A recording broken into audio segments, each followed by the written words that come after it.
வணக்கம், நான் தான் Shabtheena. Welcome back to Shabtheena's kitchen. இன்றைக்கி நம்ம கிச்சனில் பார்க்க போது ஒரு அருமையான கேசரி. இந்த கேசரியில் கொஞ்சம் பைனாப்பிள் போட்டு இன்றைக்கி ஒரு டிஃப்ரெண்ட் ஸ்டைலில் பண்ண போகிறோம். அதாவது ரொம்ப சிம்பிளான ஸ்டைலில், ஈஸி ஸ்டைலில்.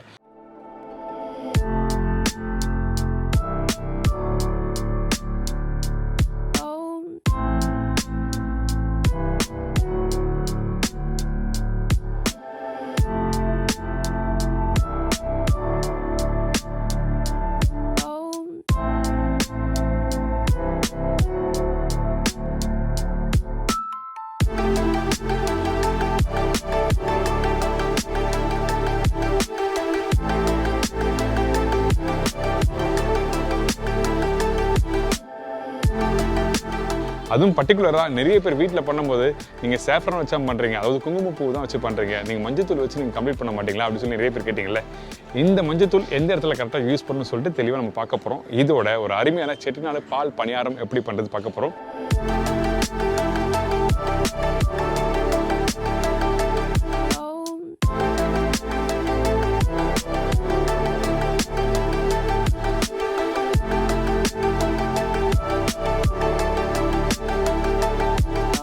இப்போ இந்த ரெசிபிக்கு தேவையான பொருட்கள் பார்த்தலாமா? பைனாப்பிள் கேசரிக்கு தேவையான பொருட்கள்: ரவை 250 கிராம், சர்க்கரை 200 கிராம், முந்திரி பருப்பு தேவையான அளவு, காய்ந்த திராட்சை தேவையான அளவு, பொடிசை நறுக்கிய பைனாப்பிள் 1 பவுல், மஞ்சத்தூள் சிறிதளவு, ஏலக்காய் பவுடர் சிறிதளவு, pineapple essence few drops, salt சிறிதளவு, கெட்டியான நெய் 5லேருந்து 6 டேபிள் ஸ்பூன். இதுதாங்க இந்த ரெசிபிக்கு தேவையான பொருட்கள். இந்த பைனாப்பிள் கேசரி பண்ணுறதுக்கு ஃபஸ்ட்டு நம்ம என்ன பண்ணுறோன்னா, நல்லா அகலமான ஒரு கடாய் எடுத்துக்கோங்க. அந்த கடாயில் 2லேருந்து 3 டேபிள் ஸ்பூன் நெய் போடுறோம். அந்த நெய் போட்ட பிறகு முந்திரி பருப்பு தேவையான அளவுக்கு போட்டுங்க. இந்த முந்திரி பருப்பு கொஞ்சம் லைட்டாக அந்த கோல்டன் ப்ரௌன் கலர் வர டைமில் நம்ம என்ன பண்ணுறோம், நம்மக்கிட்ட இருக்க இந்த காஞ்ச திராட்சை இதில் போட போகிறோம். அதனால் இந்த மாதிரி கலர் வந்த பிறகு இந்த காஞ்ச திராட்சையை போடுங்க. இந்த திராட்சை போட்ட பிறகு லைட்டாக வதங்கி வர டைமில் நம்ம என்ன பண்ணுறோன்னா, இதில் மஞ்சத்தூள் போட போகிறோம். இந்த மஞ்சத்தூள் போடும்போது உங்களோட அடுப்பு வந்து ரொம்ப ஸ்லோ ஃப்ளேம் இருக்கணும். நெய் சூடாக இருந்தால் மஞ்சத்தூள் தீஞ்சு போகிறதுக்கு வாய்ப்பு இருக்குது. அதனால் ஸ்லோ ஃப்ளேம் வச்சு மஞ்சத்தூள் போட்டுருங்க.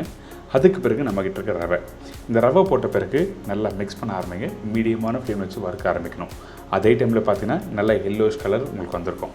நிறைய பேருக்கு வீட்டில் கலர் பவுடர் யூஸ் பண்ணாமல் என்ன பண்ணலாம்னு சொல்லிட்டு கேட்டிங்க.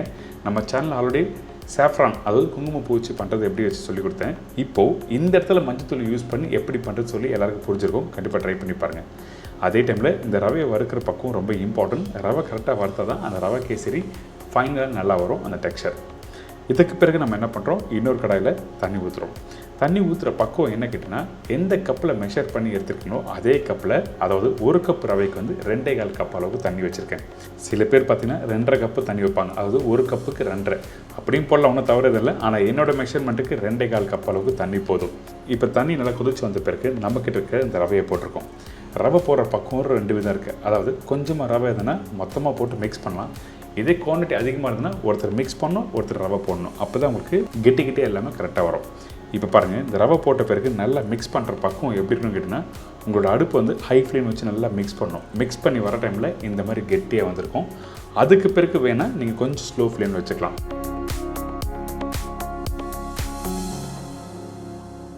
இப்போ நல்லா கெட்டியாக வந்திருக்கா. இதுக்கு பிறகு நம்ம சக்கரை போடுறோம்.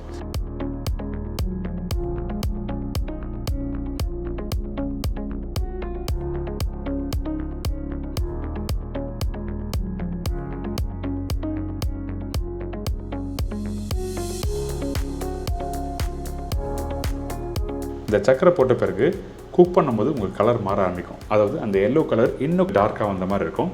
நீங்கள் குக் பண்ணும்போது உங்களுக்கு வித்தியாசம் தெரியும். இந்த இடத்துல நம்ம என்ன பண்ணுறோம்னா, கொஞ்சம் அடுப்பை வந்து ஹை ஃப்ளேம் வச்சுருங்க. அதாவது ஃபுல் ஃப்ளேம் வச்சு குக் பண்ண ஆரம்பிக்கிறோம். ஏங்கிட்டனா அந்த சக்கரை குக் பண்ணோம்ல, இந்த சக்கரை குக் பண்ணும்போது என்ன பண்ண டைல்யூட் ஆகும், கொஞ்சம் லூஸ் ஆகும். அதுக்கு பிறகு கெட்டியாக ஆரம்பிக்கும்.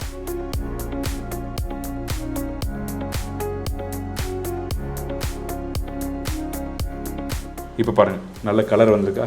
இந்த மாதிரி தான் டெக்ஸ்சர் வந்துருக்கும். இதுக்கு பிறகு நம்ம என்ன பண்ணுறோன்னா, பைனாப்பிள் எசன்ஸ் போட்டிருக்கோம். ஜஸ்ட் ட்ராப் போட்டிருக்கேன். உங்களுக்கு வேணும்னா யூஸ் பண்ணலாம், இல்லை வேண்டாம்னா விட்டலாம். அதுக்கு பிறகு நெய் எந்த அளவுக்கு போட்டிருக்கணும் அதில் 1/4 மடங்கு அளவுக்கு எண்ணெய் யூஸ் பண்ணியிருக்கேன். உங்களுக்கு நெய் அதிகமாக யூஸ் பண்ணுறதுக்கு விருப்பம் இல்லை, அந்த டைமில் எண்ணெய் யூஸ் பண்ணுச்சுன்னா அந்த டைமில் எண்ணெய் யூஸ் பண்ணலாம், ஒன்றும் தவறு எதுவுமே இல்லை. இதுக்கு பிறகு கொஞ்சம் ஏலக்காய் பவுடர், கொஞ்சமாக உப்பு. இப்போ நம்ம என்ன பண்ணுறோம், பார்க்குறதுக்கு அந்த நெய்யும் ஆயில் அதிகமாக இருக்க மாதிரி இருக்கா? இந்த இடத்துல உங்களோட அடுப்பை வந்து ஸ்லோ ஃப்ளேம் வச்சுருங்க. ஸ்லோ ஃப்ளேம் வச்சுட்டு நல்லா மிக்ஸ் பண்ணணும். மிக்ஸ் பண்ணும்போது அந்த ரவை வந்து அந்த நெய் அந்த ஆயில் எல்லாமே அப்சர்வ் பண்ண ஆரம்பிச்சிடும். ஹை ஃப்ளேமில் வச்சு மிக்ஸ் பண்ணக்கூடாது. அப்படி மிக்ஸ் பண்ணால் அந்த கீ வந்து அப்சர்வ் பண்ணாது. சரிங்களா? இது ஒரு பேசிக்கான விஷயம், சில பேருக்கு தெரியாது, அதனால சொல்லியிருக்கேன். இப்போ நல்லா மிக்ஸ் பண்ணி முடித்த பிறகு நம்மக்கிட்ட இருக்க இந்த பைனாப்பிள் நல்லா பொடிசாக கட் பண்ணி போடுங்க. அதே டைமில் பழமான பைனாப்பிள் போடணும். கொஞ்சம் காய் ஓட்டமாக யூஸ் பண்ணக்கூடாது. அப்படி யூஸ் பண்ணால் சில பைனாப்பிள் கசக்க ஆரம்பிச்சிடும். சரிங்களா? நான் இப்பயும் இன்னொரு பதிவு தரேன். இந்த பைனாப்பிள் கேசரி முடித்த பிறகு நிறைய பேருக்கு கெட்டியாகிடுது, நம்ம வீட்டில் சாஃப்டாகவே இருக்க மாட்டேது. அதுக்கு என்ன காரணம் கேட்டால், சக்கரை வந்து குக் பண்ணி முடித்த பிறகு சூடு ஆறுனா இறுக ஆரம்பிக்கும். அந்த டைமில் டபுள் பாயிலிங் மெத்தட் யூஸ் பண்ணலாம். அதாவது ஒரு பாத்திரத்தில் சுடு தண்ணி வச்ச பிறகு இன்னொரு பாத்திரம் உள்ளே வச்சு இந்த ரவை கேசரி வச்சிங்கன்னா அப்படியே சாஃப்டாக தான் இருக்கும், அந்த சக்கரையும் இருக்காது. இன்றைக்கி எப்படி பண்ணுறது எல்லாம் தெரிஞ்சுக்கும் இந்த பைனாப்பிள் கேசரி. கண்டிப்பாக ட்ரை பண்ணி பாருங்கள். இதை தொடர்ந்து ஒரு அருமையான செட்டிநாடு பால் பணியாரம் எப்படி பண்ணுறது பார்க்க போகிறோம். இந்த ரெசிபிக்கு தேவையான பொருட்கள் பார்த்தலாமா?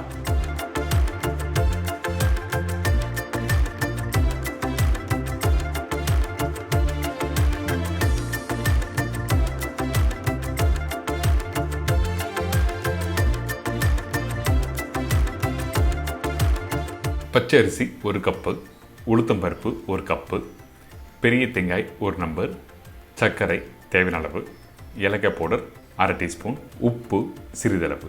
இதாங்க இந்த ப்ரிப்பரேஷன் தேவையான பொருட்கள். ஃபர்ஸ்ட் நம்ம என்ன பண்ண போகிறோம்னா, இந்த பால் பணியாரத்துக்கு மாவு வந்து ஊற வச்சு அரைக்க போகிறோம். இந்த அரிசி உளுத்தம்பருப்பும், அதனால நல்ல குவாலிட்டி பச்சை அரிசி வாங்கிக்கோங்க. அதுக்கப்புறம் உளுத்தம்பருப்பு. சில பேர் உளுத்தம்பருப்பு கொஞ்சம் கம்மியாக போடுவாங்க. நான் ரெண்டுமே ஈக்குவல் கொண்டே போட்டிருக்கோம். எது கேட்குறேன்னா, அந்த உளுத்தம்பருப்பு வரும்போது நல்லா சாஃப்டாக கொடுக்கும் அந்த ஃப்ரை பண்ணி எடுக்கும்போது அந்த பணியாரம். அதனால் இந்த உளுத்தம்பருப்பும் இந்த பச்சரிசியும் தண்ணி ஊற்றி நல்லா ஊற விட்டுருங்க.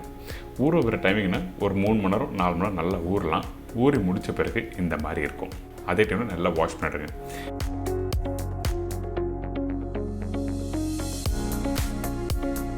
இந்த வாஷ் பண்ணி முடித்த பிறகு நம்ம என்ன பண்ணுறோம், டேரெக்டாக மிக்ஸி ஜாரில் போட்டு அரைச்சிடும்.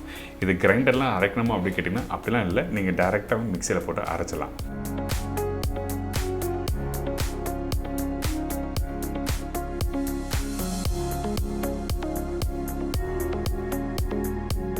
அரைக்கும் போது தேவையான அளவுக்கு தண்ணி ஊற்றி நல்லா டைட்டாக அரைச்சிடுங்க. டைட்டானா ரொம்ப டைட்டாக இல்லை, நீங்கள் வீட்டில் இந்த வடை மாவு அரைப்பீங்கள, அதாவது இந்த உளுத்தம்பருப்பு வடை மாவு அரைப்பீங்கள, அந்த பக்குவத்துக்கு கரெக்டாக அரைச்சி எடுத்துருக்கணும். அதே டைமில் இந்த மாவு அரைக்கும் போது நல்லா ஸ்மூத்தாக அரைச்சிருக்கணும், அதாவது ஃபைன் பேஸ்ட்டாக அரைச்சிருக்கணும்னு சொல்கிறேன். கொஞ்சம் அந்த அரிசி முழுசாக இருந்தாலும் ஃப்ரை பண்ணி எடுக்கும்போது உங்களுக்கு வந்து கொஞ்சம் ரஃப்பாக இருக்கும். அதே டைமில் அந்த பணியாரம் ஃப்ரை பண்ணி எடுக்கும் உடையறதுக்கு வாய்ப்பு இருக்குது. அதனால் நீங்கள் என்ன பண்ணுறீங்கன்னா, நல்லா ஸ்மூத்தாக பேஸ்ட்டை அரைச்சி எடுத்துருங்க. இந்த மாதிரி பார்த்தீங்களா, இந்த மாவு அரைச்சி வச்சுருக்க பக்கம் காமிக்கிறேன். இந்த மாவு நீங்கள் அப்படி கையில் எடுத்திங்கன்னா இந்த மாதிரி இருக்கும். அந்த மாவு கீழே விழும்போது நின்று விழும். இந்த மாதிரி பக்குவத்துக்கு கரெக்டாக அரைச்சி எடுத்தால் தான் உங்கள் ஃப்ரை பண்ணும்போது எண்ணெய் பிடிக்காமல் அழகாக பணியாரம் ரெடி ஆகும்.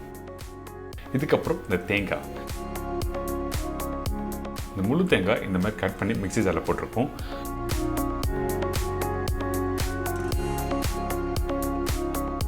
அதுக்கு பிறகு இந்த மாதிரி கிளாஸ், அதாவது மீடியம் சைஸ் கிளாஸில் தண்ணி 3 கிளாஸ் அளவுக்கு இதில் ஊற்றிருக்கேன். ஊற்றி நல்லா அரைச்சிருங்க. அரைச்சா உங்களுக்கு தேங்காய் பால் ஃபஸ்ட்டு பால் நல்லா டேஸ்ட்டாக திக்காக இருக்கும்.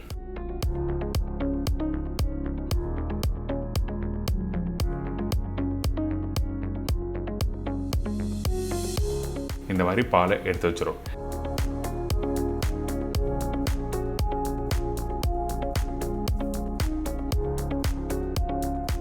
மீதி உள்ள இந்த சக்கரை இருக்குது பார்த்தீங்களா, இந்த சக்கையை திருப்பி நம்ம அரைக்கிறோம். அதனால அவுட் பண்ணுறக்கூடாது, திருப்பியும் அரைக்கிறதுக்கு மிக்ஸி ஜாரில் போட்டிருக்கோம். இந்த இடத்துல வந்து நீங்கள் ஒரு 3 கிளாஸ் அளவுக்கு தண்ணி ஊற்றலாம்.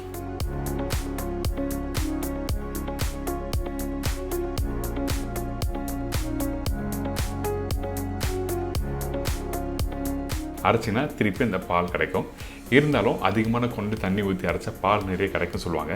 ஆனால் என்னோடய சஜஷன், அதிகமான தண்ணி ஊற்றி அரைச்சிங்கன்னா உங்களுக்கு வந்து கண்டிப்பாக டேஸ்ட்டு கொடுக்காது. அதனால தான் திக்கான பாலை அரைச்சி எடுத்து வச்சுருக்கோம். இதுக்கப்புறம் சர்க்கரை தேவையான அளவுக்கு நீங்கள் யூஸ் பண்ணிக்கலாம். இந்த இடத்துல நான் வெள்ளை சர்க்கரை யூஸ் பண்ணியிருக்கேன். உங்களுக்கு வேணும்னா நீங்கள் நாட்டு சர்க்கரை இதில் யூஸ் பண்ணிக்கலாம், தவறு எதுவுமே இல்லை. இதுக்கப்புறம் வாசனைக்காக ஏலக்காய் பவுடர் போட்டிருக்கோம். இந்த சர்க்கரை, ஏலக்காய் பவுடர், தேங்காய் பால் நல்லா மிக்ஸ் பண்ணிவிட்டு எடுத்து வச்சுருங்க ஃப்ரிட்ஜில்.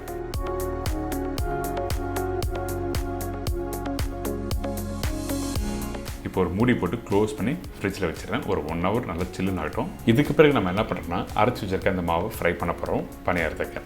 அதனால் எண்ணெய் கொஞ்சம் நல்லா சூடாகட்டும். அதுக்கு பிறகு நம்ம என்ன பண்ணுறோன்னா இந்த மாவை நீங்கள் போடும்போது சின்ன சின்ன உருண்டையை நீங்கள் பிடிச்சி போடலாம்.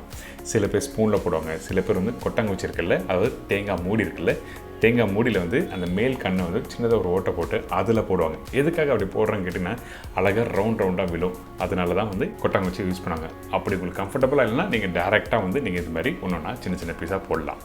பழகிட்டிங்கன்னா ரொம்ப ஈஸியாக இருக்கும். ரொம்ப பெரிய கஷ்டமான விஷயம்லாம் இல்லை. ஸோ இப்போ இந்த மாதிரி கரெக்டாக ஃப்ரை பண்ணி எடுத்துருங்க. கலர் மாறக்கூடாது. அதே டைமில் நீங்கள் ஃப்ரை பண்ணி முடித்த பிறகு எண்ணெய் அந்த மாவில் பிடிச்சிருக்கக்கூடாது, அதாவது இந்த பணியாரத்தில் பிடிச்சிக்கூடாது சொல்கிறேன். இப்போ பாருங்கள், உடச்சி எடுத்திங்கன்னா இந்த மாதிரி உள்ளே நல்லா புள்ளியாக கேப்பாக இருக்கணும். அப்போ தான் உங்களுக்கு வந்து இந்த தேங்காய் பாலில் போட்டு கரெக்டாக ஊற வச்சு சாப்பிட்டீங்கன்னா அந்தளவுக்கு சூப்பராக இருக்கும். அப்படி இல்லை, அந்த பணியாரம் நல்லா ஹார்டாக கெட்டியான பக்கம் இருந்ததுன்னா ஊறின பிறகும் திருப்பி என்னன்னா ஹார்டாகும். ஸோ அதனால் ஃப்ரை பண்ணுற பக்கம் ரொம்ப இம்பார்ட்டன்ட். மாவு அரைக்கிற பக்கம் ரொம்ப இம்பார்ட்டன்ட். மாவு அரைக்கும் போது கரெக்டாக அந்த வடை பக்குவத்தில் கரெக்டாக அரைச்சி எடுத்துருங்க. அவ்வளோதான். இன்றைக்கி ஒரு சூப்பரான ஸ்டைலில் செட்டிநாடு பால் பணியாரம் எப்படி பண்ணுறது சொல்லி கொடுத்துருக்கேன். எல்லாருக்கும் ரொம்ப பிடிக்கும். ரொம்ப ஒரு ஈஸியான ப்ரிப்பரேஷன் தான். கண்டிப்பாக ட்ரை பண்ணி பாருங்கள். என்ஜாய் பண்ணுங்கள்.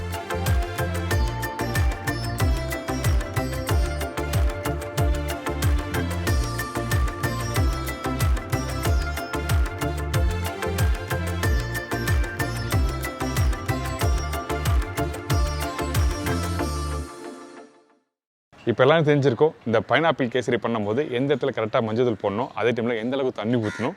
அது மட்டும் இல்லைங்க, நம்ம பைனாப்பிள் கேசரி நம்ம கிச்சனில் போட்டிருக்கோம். ஆனால் இருந்தாலும் இன்றைக்கி ரொம்ப சிம்பிளான ஸ்டைலில் சொல்லி கொடுத்துருக்கேன். இதோட இந்த செட்டிநாடு பால் பணியாரம் மறக்காமல் ட்ரை பண்ணுங்கள். ஃபீட்பேக் கொடுங்க. இதே மாதிரி நாளைக்கு இன்னொரு சூப்பர் ரெசிபி. நன்றி, வணக்கம். See you, bye, take care.